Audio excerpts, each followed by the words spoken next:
Olá pessoal, vamos continuar nosso estudo sobre os ensinos de Jesus, né? Nós iniciamos essa unidade, né? Falando sobre a missão de Jesus. Tivemos um primeiro vídeo, né? Agora falando sobre os ensinos. Começamos com os bem-aventurados puros de coração. Então, o vídeo anterior foi a primeira parte, né? De estudo desse ensino do Cristo. Agora nós vamos estudar a segunda parte desse tema, Bem-aventurados puros de coração, como então um dos primeiros ensinos que nós escolhemos para tratar, né? Essa segunda parte ela vai abordar mais os meios, né, que a doutrina espírita, o evangelho, nos ensinam para que nós possamos alcançar essa purificação necessária. Então, a primeira questão dessa segunda parte que se coloca é o que é necessário para purificar o coração. No primeiro vídeo sobre os bem-aventurados puros de coração, nós tratamos bastante, né, sobre o significado, né, da pureza, né, aquele exemplo que Jesus trouxe, né, dizendo que bem-aventurados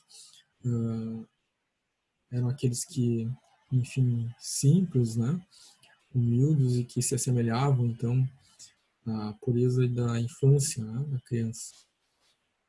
Agora, nesse segundo momento desses ensinos, nós vamos investigar, através do que nos ensina a doutrina espírita e o Evangelho, o que seria necessário, então, para alcançar essa purificação, né? Realizar essa busca e fazer essa construção dentro de nós mesmos. Como primeiro apontamento nessa busca da purificação, nos aponta o Livro dos Espíritos, na questão 919, que o conhecimento de si mesmo é um desses meios, né? Ou melhor, é o meio, né, através do qual nós possamos realizar essa purificação.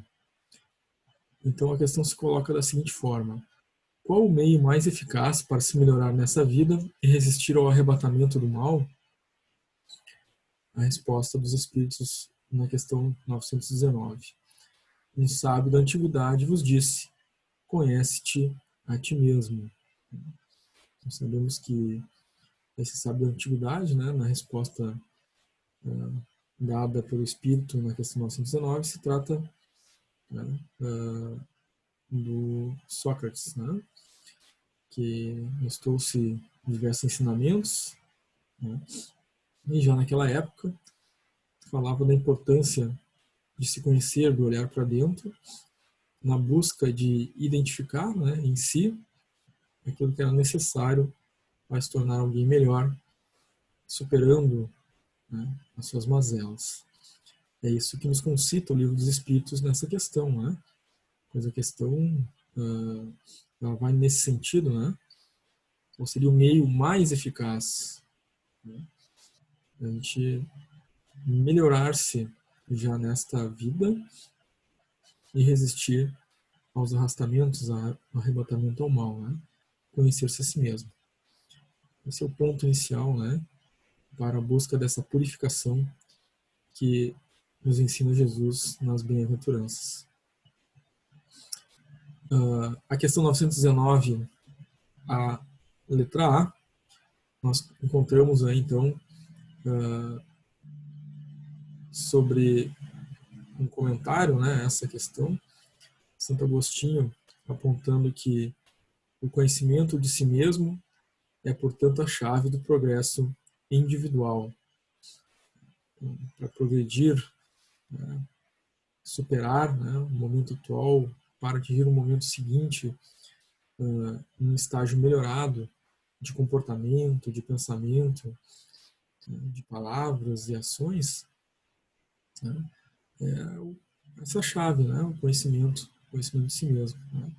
Nós temos aí um indicativo de um meio, né,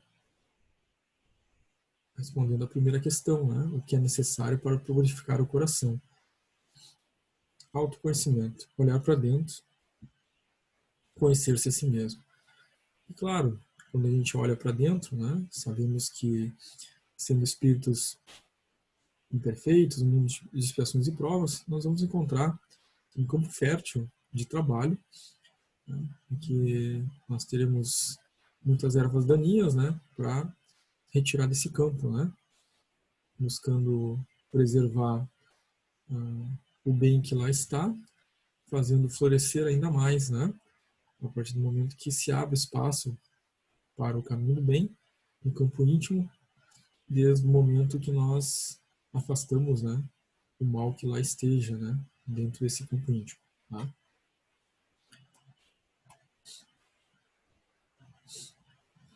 Então, nós vimos que necessitamos, né, o meio necessário é o conhecimento de si mesmo. Né? Mas como realizar essa purificação? Né? A partir do momento que nós olhamos para dentro, né, rezamos o conhecimento de si mesmos e identificamos as nossas mazelas, erros, faltas, né? Os nossos pendores, os comportamentos, pensamentos, identificamos ações que sejam negativas, malfazejas. Né?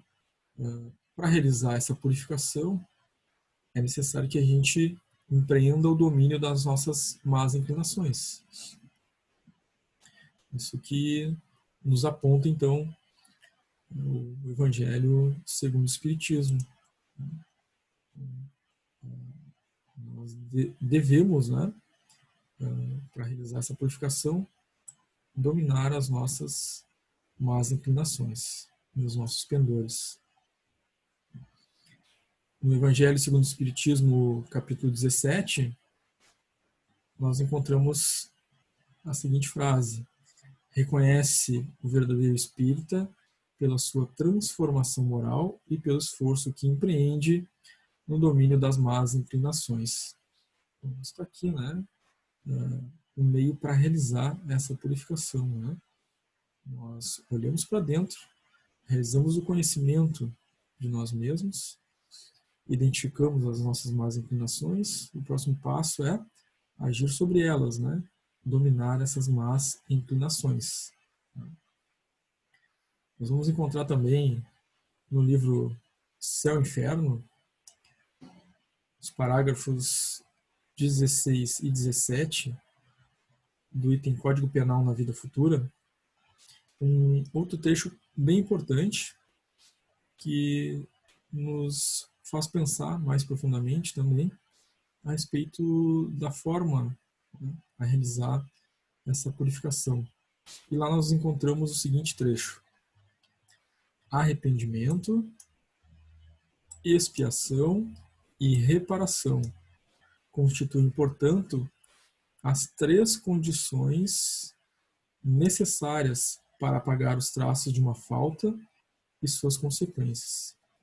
Então, a partir desse momento, nós temos, através do que nos ensina Jesus, né, através do que o Consolador prometido por Jesus nos aponta, nós temos como uma forma, né, da busca dessa purificação o conhecimento de nós mesmos, posteriormente dominar essas más inclinações para realizar essa purificação.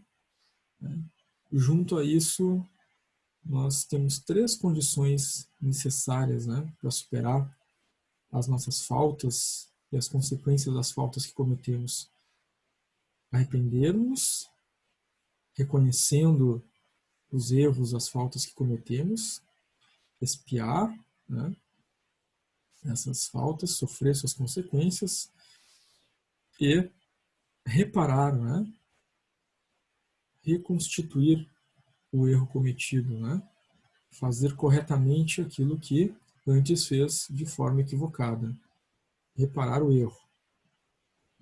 Nós temos aqui meios práticos de como realizar a purificação do coração, tanto no Evangelho quanto no livro O Céu e o Inferno.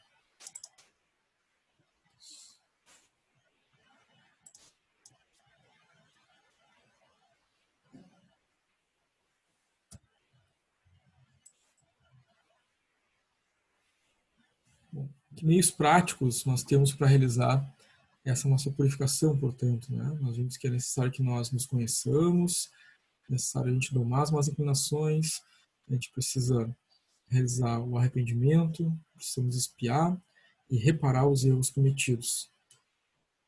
Então nós temos a possibilidade de nos conhecer também em relação ao convívio com o nosso próximo, pelo sofrimento, pela expiação dos erros cometidos e também pela autoanálise, né? Pelo autoconhecimento. A exemplo disso, no primeiro item, conhecer-se no convívio com o próximo, nós encontramos um encaminhamento desse entendimento no Evangelho segundo o Espiritismo, no capítulo 11. Então, no Evangelho capítulo 11, nós vamos encontrar aquilo que é necessário. O que nos diz o capítulo? Amar o próximo como a si mesmo, fazer aos outros o que quereríamos que os outros nos fizessem. É a mais completa expressão da caridade, pois que resume todos os deveres para com o próximo.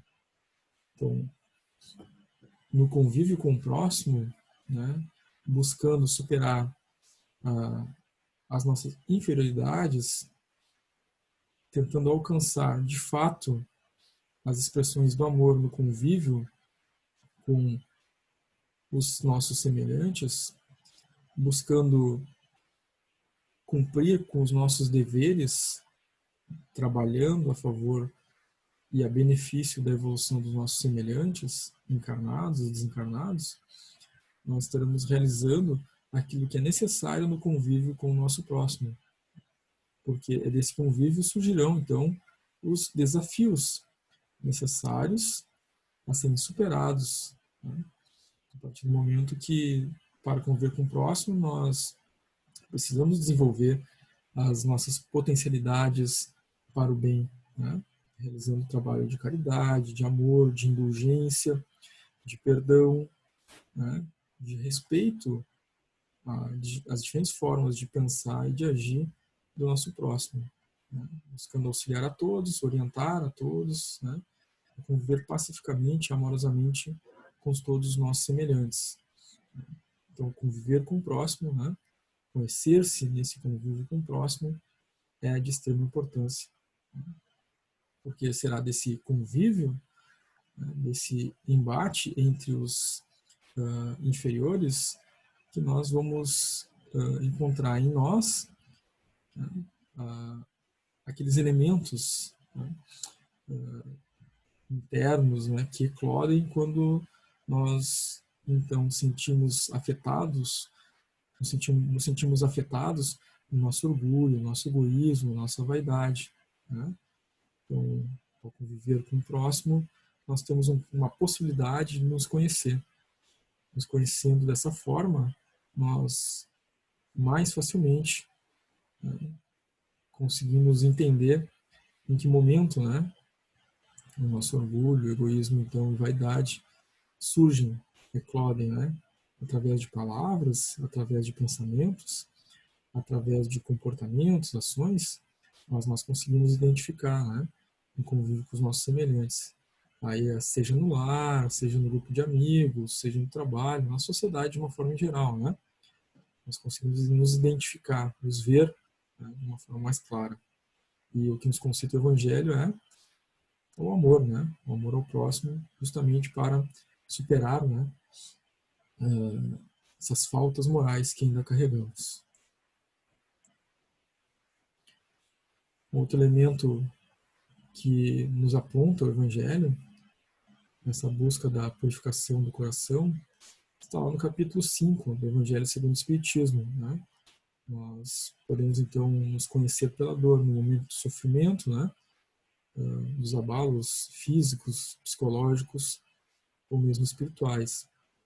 Então, no Evangelho, nós coletamos esse trecho, lá no capítulo 5. Todos quantos sejam feridos no coração, por reveses e decepções na vida, consultem serenamente a sua consciência, remontem pouco a pouco a causa dos males que os afligem, e verão se as mais das vezes não poderão confessar. Se eu tivesse feito, ou se tivesse feito tal coisa, não estaria nessa situação. Então, os sofrimentos, né, as causas dos sofrimentos que nos chegam, né, são sim resultante em diversos momentos da nossa própria forma, né, de lidar, de agir diante de tais situações. Ocorre que, ao conviver, tomar ações, decisões em relação ao nosso próximo, em relação ao nosso semelhante, nós acabamos nos deparando, né, ao realizar um exame de consciência, com o fato de que, se tivéssemos, né, deixado de proferir tal palavra, né, se tivéssemos deixado de ter determinado comportamento, ou até mesmo determinado pensamento, né, nós teríamos evitado sofrimento pessoal e sofrimento dos nossos semelhantes também, né? Então, sempre que nós nos sentimos feridos, né, decepcionados ou magoados, a gente deve consultar a nossa consciência, né? E a indicação é importante, né, nesse sentido, né? Consulte a consciência profundamente, né, na nossa consciência, é onde está inscrita a lei divina, né, como nos diz o livro dos Espíritos, né, está na nossa consciência. Então, ao buscar interiorizar e realizar essa análise mais profunda dentro de si mesmo, né, nós estamos avaliando a situação em que nós nos sentimos magoados, feridos, decepcionados, comparando-a em relação a se encontra nossa consciência em relação à lei divina, né, de forma sincera. E aí, em muitas oportunidades, né, muitas vezes, nós vamos identificar, né, vamos ver que a causa, né, muitas vezes foi proveniente de uma decisão, de um ato, de um comportamento nosso que, impensado, nos levou a essa situação, né? Então, conhecer-se pela dor é realizar uma análise, né, dos nossos sentimentos, né, do nosso sofrimento, em relação a como nós agimos para chegar a esse momento, né? Quais foram os nossos comportamentos, as nossas ações, as nossas palavras, né, nos levaram a sentir, né, sentirmos dessa forma, né, a sofrer.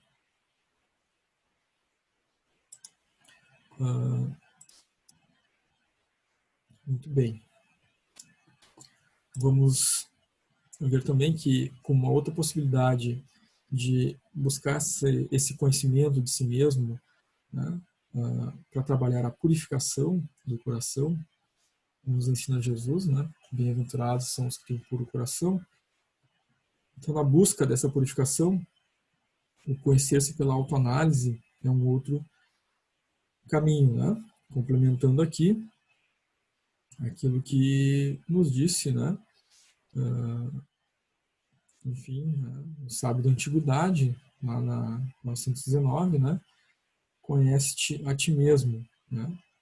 Então, a gente sabe, conhece a sabedoria dessa palavra, né, desses ensinamentos, através do Evangelho, mas a grande dificuldade está precisamente em conhecer-se a si próprio, né? Qual o meio de chegar a isso, né? Em outro trecho, então, na 919A, Santo Agostinho, né, nos dá o exemplo, né, falando que interrogava a própria consciência, diariamente examinando seus atos, conhecendo o que precisava melhorar e desenvolvendo a força interior de aperfeiçoar-se, né? Então, periodicamente, né, constantemente, diariamente, examinar os próprios comportamentos, né? A partir daí a gente começa, então, a identificar o que nós precisamos melhorar. Identificando o que nós precisamos melhorar, né, nós temos, então, a capacidade, né, de seguir adiante, seguir em frente, melhorando, né, o nosso convívio com o nosso semelhante, né? Tentando estancar, né, determinadas palavras, atitudes, comportamentos e pensamentos, né? Então, é o início de tudo, né? O conhecimento de si mesmo, né? Porque só consegue mudar quem a si conhece, né? Quem não se conhece, né, não tem os meios necessários para realizar a mudança, né? Não tem o conhecimento necessário, né, para tomar decisões, realizar planejamentos para adentrar, né, o caminho que nos leva à purificação, né? Não há horizonte, não há caminho a seguir, né, a partir do momento que a gente não se conhece, né? Mas ao se conhecer, nós temos, né, com clareza a visão de fato, né, de quem nós somos e o que precisamos fazer, então, para realizar essas alterações de comportamento, de pensamento, né, de convívio com o nosso semelhante.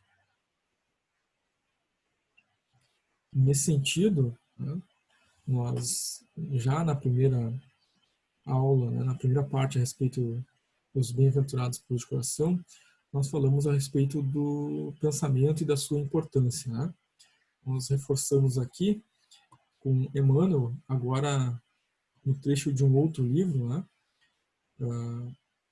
Emmanuel, então, na mensagem Fermento Espiritual, na obra Fonte Viva, psicografada por Chico Xavier, nós coletamos o seguinte trecho: nas origens de nossas determinações reside a ideia. Então, o pensamento, né, é a origem das nossas determinações, de como nós vamos agir, as coisas que falamos, as nossas vibrações, né, reside no campo do pensamento.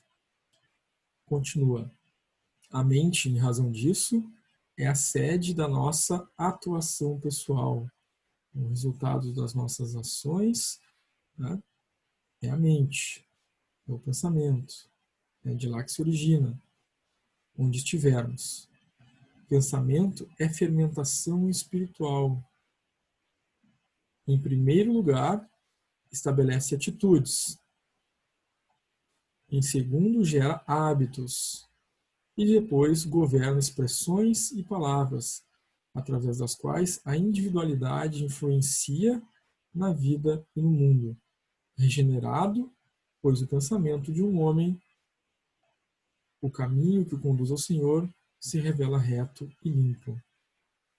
Então, regenerado, pois o pensamento de um homem, o caminho que conduz ao Senhor, se revela reto e limpo.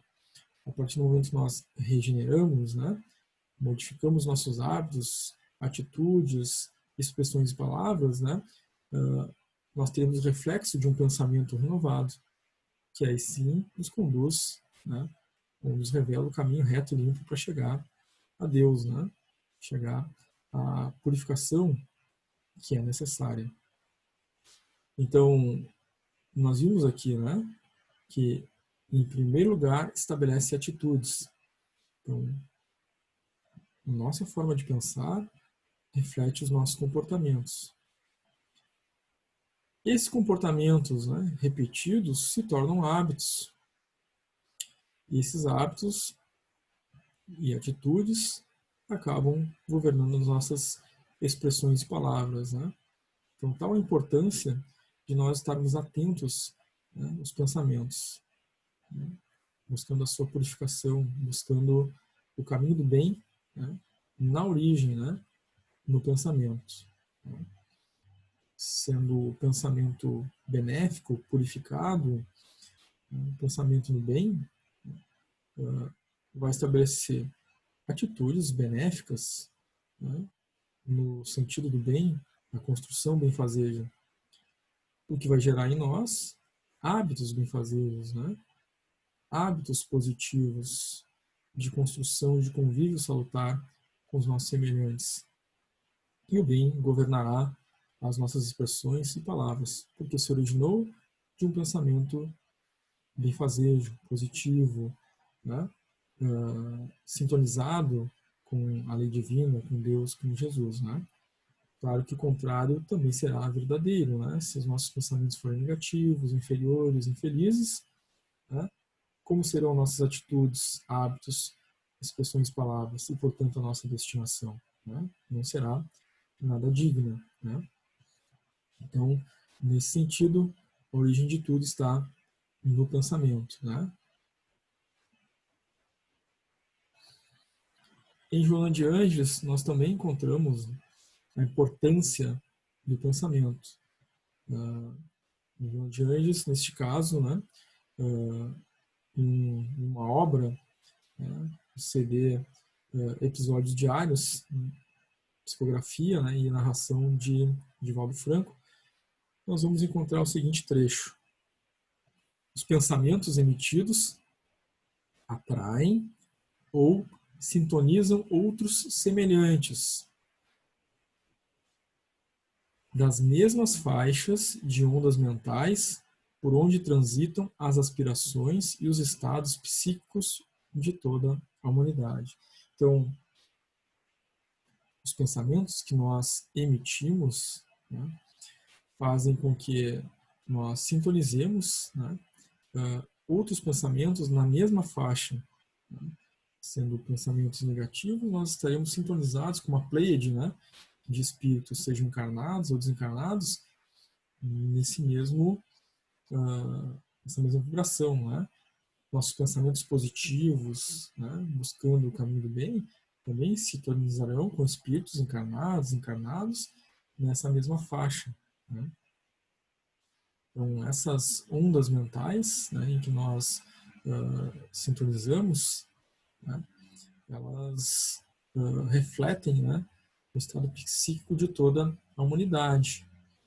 Né? Então, o mundo de provas e expiações em que nós nos encontramos é, de fato, reflexo, né, dos pensamentos dos espíritos que aqui habitam, né, esse planeta, sejam espíritos encarnados ou desencarnados. Né?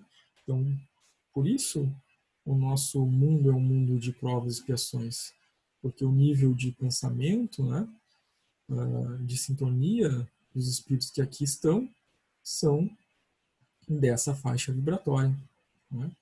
A partir do momento que todos nós, né, realizarmos, né, a sintonia positiva, né, e formos trabalhando, né, no processo evolutivo os nossos pensamentos, que vão refletir em nossas ações, atitudes, hábitos, no convívio com o próximo, nós vamos sair, né, dessa situação, dessa condição de um espírito da faixa de provas e expiações e transitaremos para o mundo regenerado e assim sucessivamente no processo progressivo.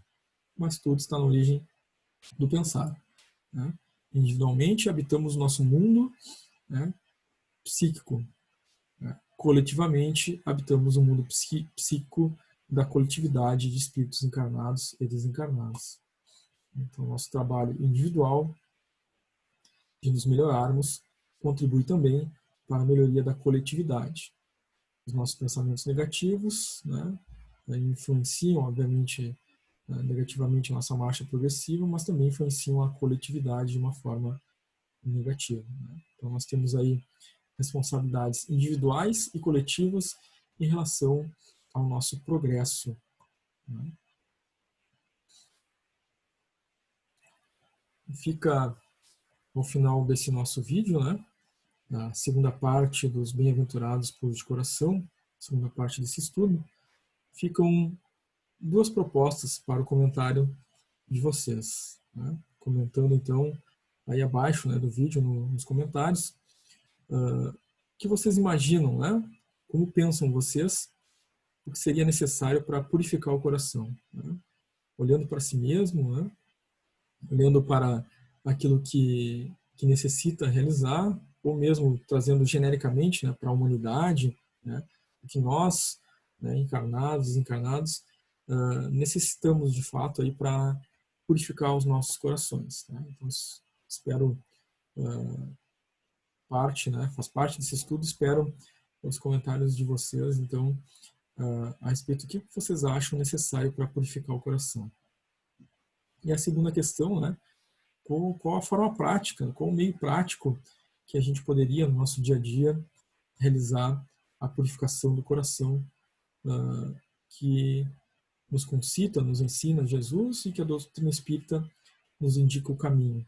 Né? Então fica essas duas propostas para o comentário de vocês. Tá? Esse já é o terceiro vídeo, né, nesse formato. A gente está buscando nos aproximar, enfim, de um formato que seja mais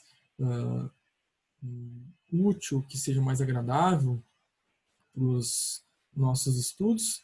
Espero que, através de vídeo, né, esteja sendo útil, né, que esteja sendo proveitoso, né, para vocês que estão assistindo, né, essa sequência de estudos. Tá?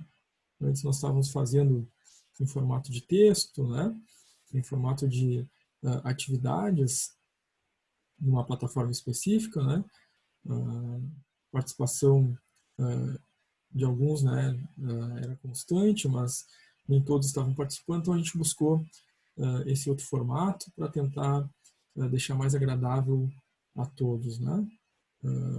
Buscando, é claro, né, a participação de vocês, né? Então fica aí esse pedido, né, para nos mantermos juntos, unidos, conectados, né? Que vocês também participem aí, colocando os pensamentos, as ideias de vocês a partir dessas duas propostas. Tá? Desejo bons estudos a todos vocês, se cuidem, cuidem da saúde física, mas também a saúde espiritual, buscando realizar a purificação que Jesus nos indica, através dos ensinos, né, do Consolador prometido por Jesus, que nos aponta alguns caminhos, né, nos aponta os indicativos de como essa purificação, então, poderá ser realizada. Um abraço a todos, paz e bem, até breve.